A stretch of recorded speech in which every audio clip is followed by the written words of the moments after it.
was identified as mentally retarded, put back from the 5th grade into the 4th grade, and stayed in that category until I got out of high school. I don't have any college training, but I met a high school teacher who one day changed my life. I was waiting on another student, and when he came in, he said to me, "Young man, go to the board and write what I'm about to tell you." And I said, I can't do that, sir. He said, "Why not?"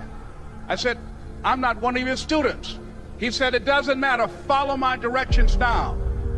I said, "I can't do that, sir." He said, "Why not?" I said, "Because I'm educable mentally retarded." And he came from behind his desk and he looked at me. He said, "Don't ever say that again. Someone's opinion of you does not have to become your reality." And as he talked, my heart began to beat fast. Tears began to run down my eyes, and I was in the back just listening to him, because the speech he was giving, that speech was for me. And he said, "Les Brown," he said, "if you want to do anything worthwhile in life, you've got to be hungry." I told Mr. Washington I wanted to become a disc jockey. And so I started working to develop myself. He said, "I want you to practice every day being a disc jockey." I said, "But I don't have any job now." He said, "It doesn't matter." He said that it's better to be prepared for an opportunity and not have one than to have an opportunity and not be prepared. And as I was working to develop myself, I applied for a job as a disc jockey, WMB, on Miami Beach. I went to a guy named Milton Butterball.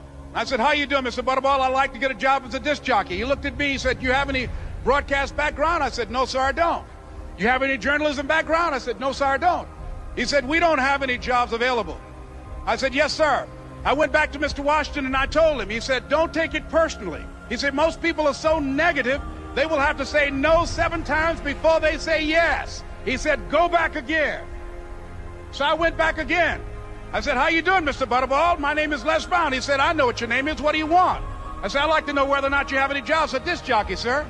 He said, "Didn't I just tell you yesterday we didn't have any jobs?" I said, "Yes, sir, but I know whether or not somebody got laid off or somebody was fired, sir." He said, "No one was laid off or fired. Now get on out of here." I came back the next day like I was seeing him for the first time. I said, "Hello, Mr. Butterball, how are you?" He looked at me with rage. He said, "Go get me some coffee." I said, "Yes, sir." And I went to get him some coffee. After a while, I would get their lunch and dinner, and I would go in the control rooms and take the disc jockeys their food, and I would not leave until they would ask me to leave. One Saturday afternoon, while I was at the radio station, a guy named Rock was drinking while he was on the air. I was the only one there, looking at him through the control room windows, walking back and forth, young, ready, and hungry. Pretty soon the phone rang, and it was the general manager. And I answered the phone. I said, "Hello?" He said, "Les, this is Mr. Klein." I said, "I know." He said, "Rock can't finish his program." I said, "I know." He said, "Would you call one of the other DJs in?" I said, "Yes, sir." I hung the phone up. I said, "Now he must think I'm crazy."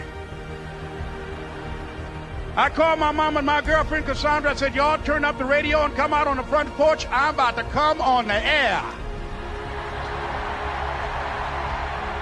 I waited for about 20 minutes, and I called him back. I said, "Mr. Klein, I can't find nobody." He said, "Young boy, do you know how to work the controls?" I said, "Yes, sir." He said, "Go in there and don't say nothing here." I said, "Yes, sir." I couldn't wait to get behind those controls. I put on an old Stevie Wonder record called Fingertips. I sat down behind that turntable. I said, "Look out, this is me, LB Triple P, Les Brown, your platter playing papa. There were none before me, and there will be none after me. Therefore, that makes me the one and only. Young and single and love to mingle, certified, bona fide, indubitably qualified to bring you satisfaction, a whole lot of action. Look out, baby, I'm your love man." I was hungry. I was hungry. You got to be hungry. Begin to know that you have greatness within you. And if just one of you here begin to envision yourselves as being blessed and highly favored to reach your goals, if just one of you capture the essence of what that means, that you have greatness within you and a responsibility to manifest that greatness, that you can make your parents proud, you can make your school proud, you can touch millions of people's lives And the world will never be the same again because you came this way. It was hard, ladies and gentlemen, coming to speak to people. And I was facing financial difficulties in my own life. I was behind on my bills and my dreams, and I'm saying to them, you can live your dream. It was hard, ladies and gentlemen. It was very difficult to pick myself up each day believing that I could do it. There were times that I doubted myself. I used to ask myself, can I do this? And something said within me, you're the one. Don't give up on your dream. By continuing to push forward, by continuing to run toward my dream, that one day I would have my own talk show.